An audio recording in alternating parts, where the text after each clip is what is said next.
Universidad de Buenos Aires, Química 6301 y 8301.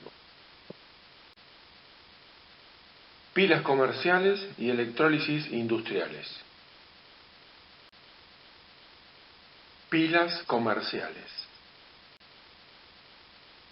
Los trabajos de los físicos italianos Luigi Galvani y Alessandro Volta condujeron a los finales del siglo XVIII a la obtención de la primera pila conocida. Volta trabajó con soluciones salinas y arcos metálicos para obtener un dispositivo que entregaba una pequeña diferencia de potencial. Conectando apropiadamente varios de estos recipientes, consiguió una batería eléctrica. Para reducir complicaciones, como debía trabajar con soluciones, decidió utilizar pequeños discos de cobre y zinc y otros de paño o cartón embebidos en agua acidulada. Los unía formando una serie alternada de cobre, zinc, paño y así sucesivamente, todos ellos apilados formando una columna.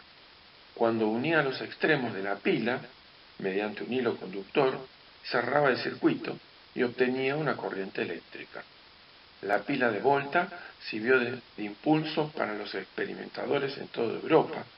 Casi inmediatamente se descubrió que la corriente eléctrica podía descomponer el agua y sirvió de base para los trabajos químicos de Davy, que descubrió los elementos sodio, potasio, calcio, boro, bario, estroncio y magnesio, y para el estudio de los fenómenos electromagnéticos que hizo Faraday. En la pila voltaica, las tiras de zinc y cobre, dentro de las disoluciones acuosas de ácido sulfúrico diluido y sulfato de cobre respectivamente, actúan como electrodos. El puente salino, en este caso cloruro de potasio, permite que los iones fluyan entre las cubetas sin que se mezclen las soluciones. Cuando el circuito se cierra, la reacción genera una corriente eléctrica.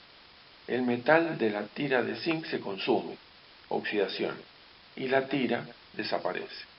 La tira de cobre crece al reaccionar los electrones con la disolución de sulfato de cobre para producir metal adicional. Reducción.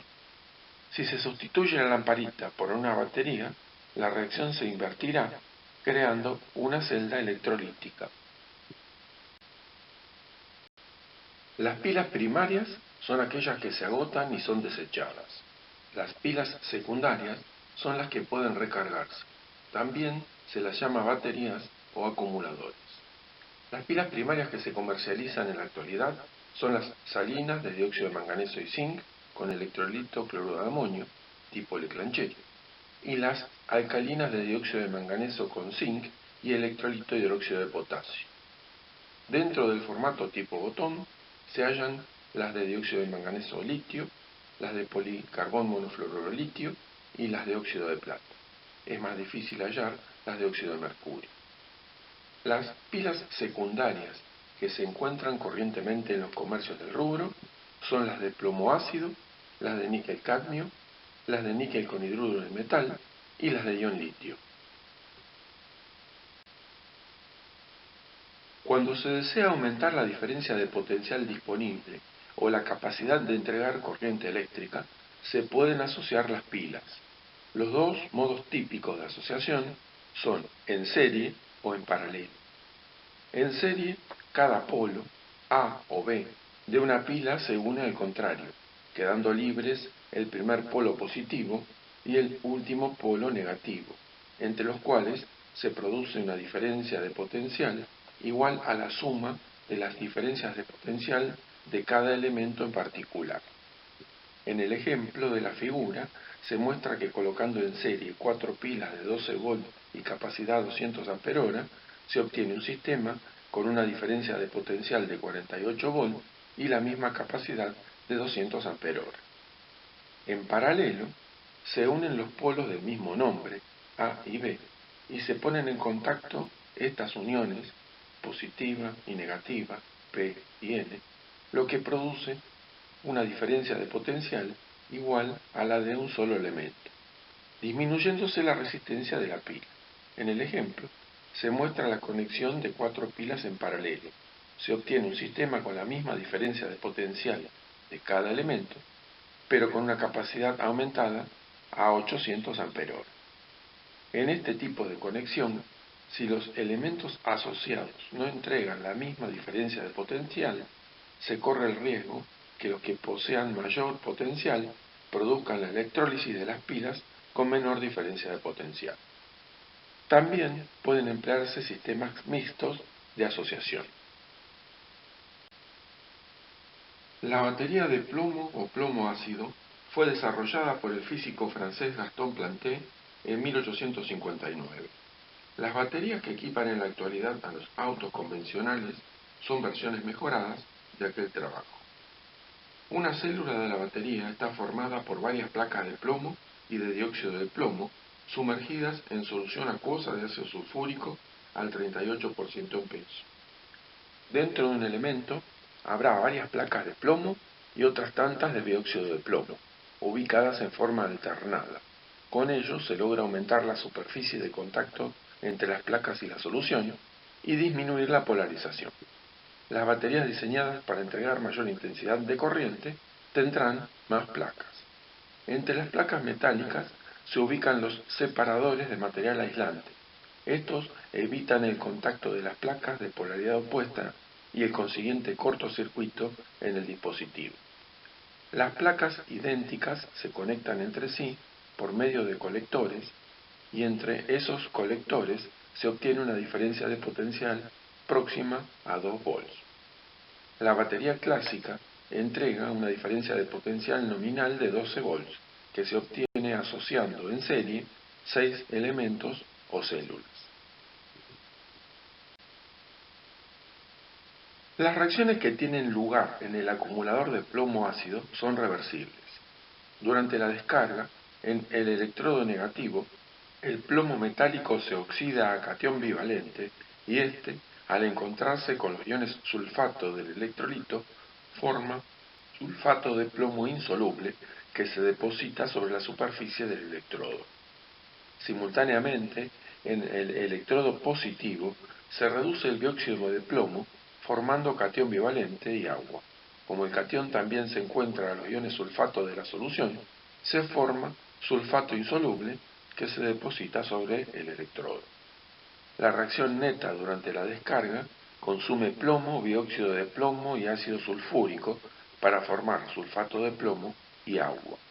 La solución de ácido sulfúrico disminuye de concentración durante la descarga y es posible determinar el estado de carga del elemento correlacionando la densidad de la solución con el potencial de la celda.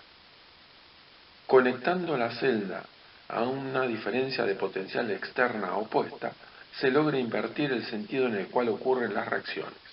Se trata de un proceso de electrólisis y es posible regenerar al plomo, al dióxido de plomo y al ácido sulfúrico presentes antes de la descarga. Este proceso se describe con la ecuación química de la parte inferior de la diapositiva. En las baterías modernas con gel, el electrolito acuoso se mezcla con silicona para formar un gel muy viscoso. Ello dificulta la evaporación del agua y el desprendimiento de gases, resultando baterías selladas y de libre mantenimiento, con menos autodescarga y más resistentes a las vibraciones. La pila común desechable se basa en la patentada por el científico francés Georges Leclanché en 1866. Consiste en un recipiente de zinc que contiene una pasta formada con una mezcla de solución acuosa de cloruro de amonio, dióxido de manganeso en polvo y carbón en polvo, y una barra central de grafito. El zinc es el ánodo de la pila y se oxida. La pasta es el electrolito y la barra de grafito es el electrodo positivo sobre el que se reduce el ion amonio. La reacción catódica conduce a la formación de gases que aislarían al electrodo de grafito. Sin embargo, el hidrógeno formado se reduce reaccionando con el dióxido de manganeso para formar agua, mientras que el amoníaco se une a los cationes zinc provenientes de la oxidación del ánodo para dar un ion complejo soluble, el ion tetramincínquico, y de esa manera se evita la aparición de gases en forma significativa sobre la superficie del electrodo. La pila alcalina es una versión mejorada de la común. Se diferencia por el hecho de que emplea en electrolito hidróxido de potasio en reemplazo de cloruro de amonio. El ánodo está hecho con zinc en polvo y el cátodo es una mezcla de dióxido de manganeso y carbón pulverizados. En el ánodo se oxida el zinc en medio básico y en el cátodo se reduce el dióxido de manganeso. No hay reacciones que conduzcan a la aparición de gases. Mantienen mejor la diferencia de potencial durante la circulación de corriente.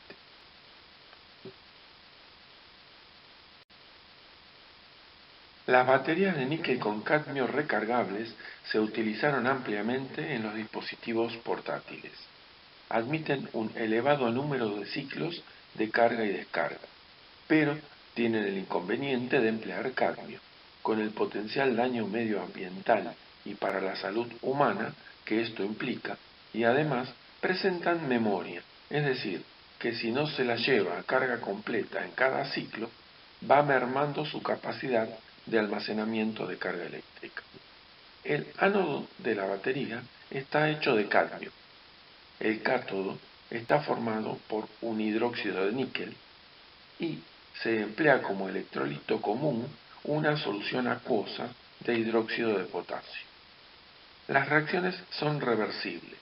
Durante la descarga se oxida el cadmio metálico y el níquel reduce su estado de oxidación de +3 a +2. Como los productos de la reacción son sólidos y no cambia la concentración de la solución de hidróxido de potasio, la batería suministra durante la descarga una diferencia de potencial estable de 1,4 volts. Las baterías de litio se caracterizan por presentar valores elevados de relación carga-peso y carga-volumen. Dicho de otro modo, a igual cantidad de carga eléctrica disponible, tendrán menor peso y ocuparán menos volumen que los demás tipos de batería. De allí su presencia en la mayoría de los dispositivos portátiles modernos, como celulares, tablets, notebooks, GPS, etc. Ambos electrodos de la batería de ion litio contienen iones litio. La diferencia de potencial que entrega el dispositivo se origina en la diferencia entre las fuerzas con que los distintos materiales electródicos atraen a los iones de litio. Los electrodos están separados por una membrana polimérica saturada con electrolito, a través de la cual los iones litio pueden moverse. El electrolito es una sal de litio disuelta en un solvente orgánico, por ejemplo, hexafluorfosfato de litio en una mezcla de carbonato de etileno y dietilcarbonato. No se utiliza solución acuosa porque el litio metálico reaccionaría con el agua. Las baterías de ion litio polímero son una variante.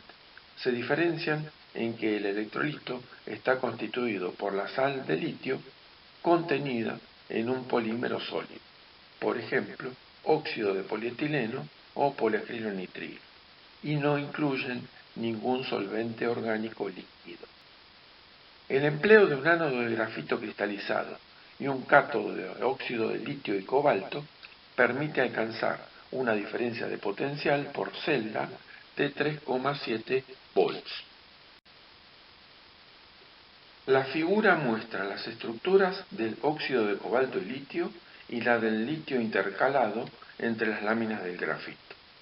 Cuando los iones litio se mueven entre los electrodos de la batería, ocurre simultáneamente la oxidación o la reducción del cobalto presente en el óxido de cobalto y litio, entre los estados cobalto +3 y cobalto +4.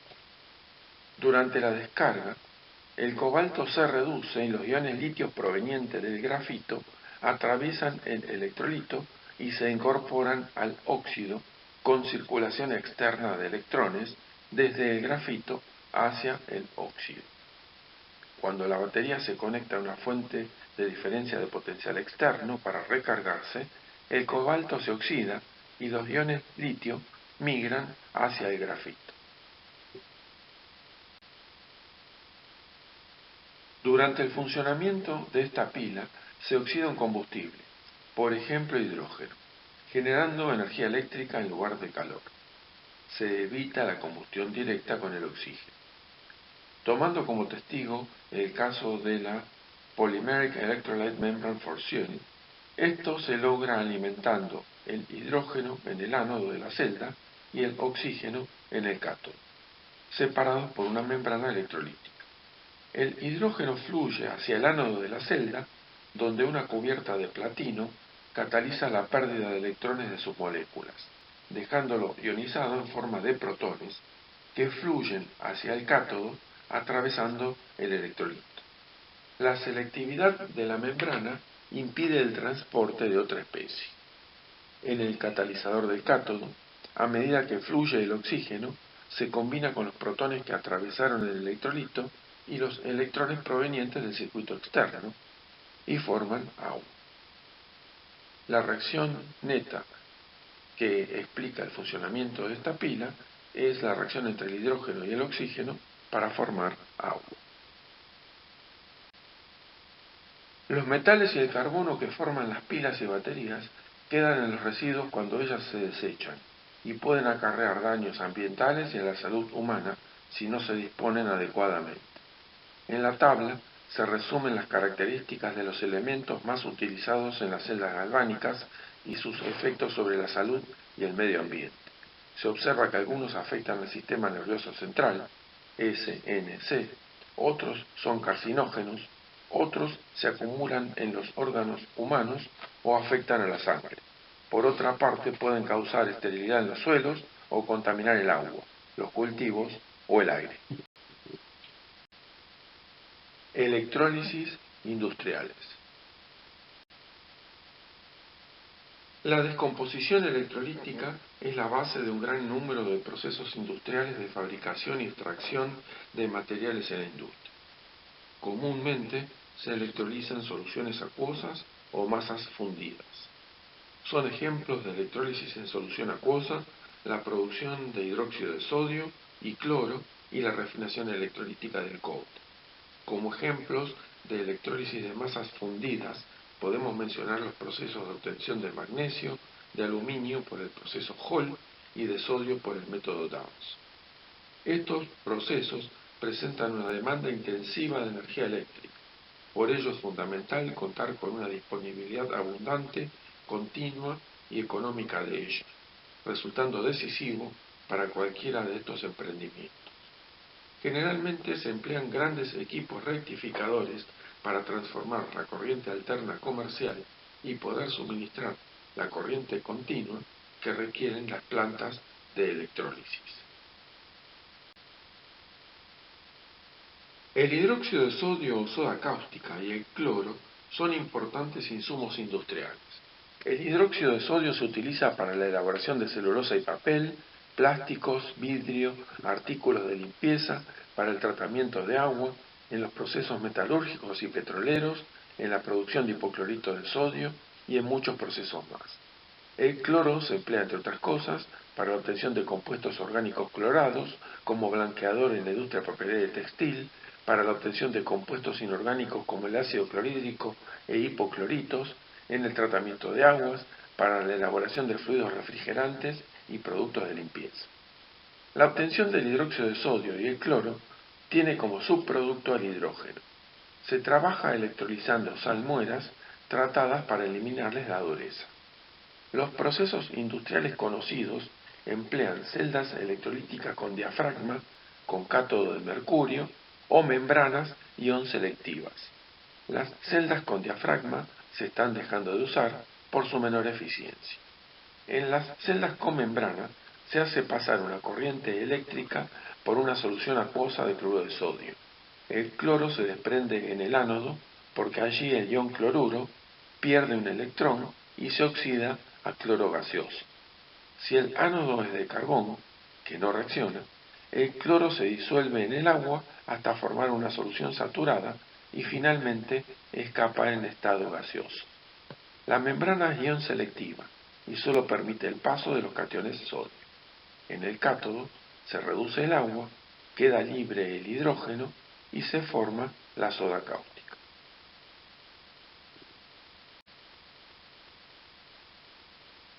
Las celdas con cátodo móvil o cátodo de mercurio se están dejando de usar y han sido prohibidas en algunos lugares debido a los problemas de higiene laboral y de contaminación ambiental que acarrea el empleo de mercurio. En estas celdas ingresa continuamente una solución saturada y purificada de cloruro de sodio en agua y se pone en contacto con una corriente de mercurio líquido de poco espesor. Esta actúa como cátodo. Se trabaja con ánodos de grafito y se establece una diferencia de potencial de 4,6 volt entre los electrodos. El cloro se reduce en el ánodo y se libera cloro gaseoso. El catión sodio se reduce a sodio metálico sobre el mercurio porque el hidrógeno presenta un sobrevoltaje muy elevado en las condiciones de operación, mientras que el mercurio disuelve al sodio que se reduce y forma una amalgama líquida. La amalgama sale de la celda y se lleva a un reactor externo para ponerla en contacto con agua. El sodio de la amalgama se oxida y se forma hidrógeno gaseoso e hidróxido de sodio. El mercurio se regresa a la celda para lograr un proceso continuo. El hidróxido de sodio que se obtiene por este método no contiene cloruro de sodio. La obtención industrial del aluminio se lleva a cabo partiendo del óxido de aluminio proveniente de la separación de minerales como la bauxita o la alunita. Debido al elevado punto de fusión de la alúmina, próximo a los 2100 grados centígrados, se requiere mezclarla con un fundente para reducir la temperatura de trabajo y que el proceso sea económicamente viable. Se emplea criolita, un mineral formado por hexafluoroaluminato de sodio. Las mezclas de criolita con alúmina funden algo por debajo de los 950 grados centígrados. La celda opera en forma continua a unos 950 grados centígrados y se alimenta con alúmina y electricidad. El oxígeno que se forma en los ánodos de grafito reacciona con ellos formando dióxido de carbono y los va consumiendo, por lo cual se los debe reponer continuamente. El aluminio que se obtiene líquido en la superficie catódica, ya que funde a 660 grados centígrados, es más denso que la mezcla de alúmina con criolita y se separa en el fondo de la cuba electrolítica, de la cual se remueve a intervalos adecuados. El aluminio se destaca por su baja densidad, su buena conductividad térmica y eléctrica y su buena resistencia a la corrosión atmosférica. La obtención de sodio metálico no puede hacerse a partir de soluciones acuosas, porque se reduciría el hidrógeno del agua y por ello se trabaja con sal fundida. El método Dons para la producción de sodio comercial utiliza un aparato que está formado por un recipiente de hierro por cuya parte inferior entra un ánodo de grafito. El cátodo de hierro está sumergido en la masa fundida de cloruro de sodio. El sodio metálico, por su baja densidad, flota y se extrae por un conducto apropiado. Se suele bajar el punto de fusión de la masa electrolizada a unos 600 grados centígrados, mezclando al cloruro de sodio con cloruro de calcio que actúa de fundente. En algunos casos la electrólisis se lleva a cabo para refinar o purificar al metal.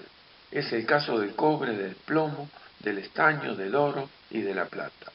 La ventaja de extraer o refinar metales por procesos electrolíticos es que el metal depositado es de gran pureza. La metalurgia del cobre varía según la composición de la mena. Las menas más importantes, formadas por sulfuros, no contienen más de un 12% de cobre, y algunas solo llegan a tener 1%. El mineral se tritura y concentra por flotación. El concentrado se funde en hornos que producen cobre metálico en bruto, con alrededor de 98% de pureza. El cobre impuro, debido a su baja conductividad eléctrica, no es apto para la fabricación de contactos y cables conductores de la electricidad. Por ello, se debe obtener el cobre electrolítico. El proceso electrolítico permite obtener el metal con una pureza superior al 99,9%. En las cubas electrolíticas se colocan los ánodos de cobre impuro y los cátodos de cobre electrolítico, todos sumergidos en una solución acuosa de sulfato de cobre y ácido sulfúrico. La circulación de corriente produce la oxidación de los ánodos y la reducción de los iones cúpricos de la solución a cobre metálico que se integra a los cátodos.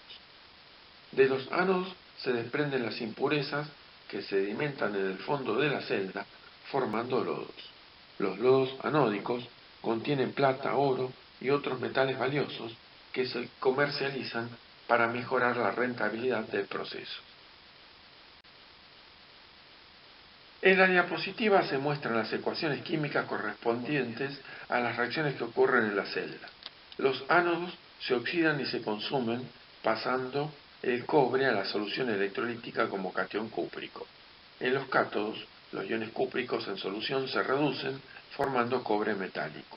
A lo largo del proceso, la concentración de ion cúprico en solución se mantiene estable debido a que se forman a la misma velocidad con que se depositan en los cátodos. El cobre electrolítico es un buen conductor de la electricidad y del calor.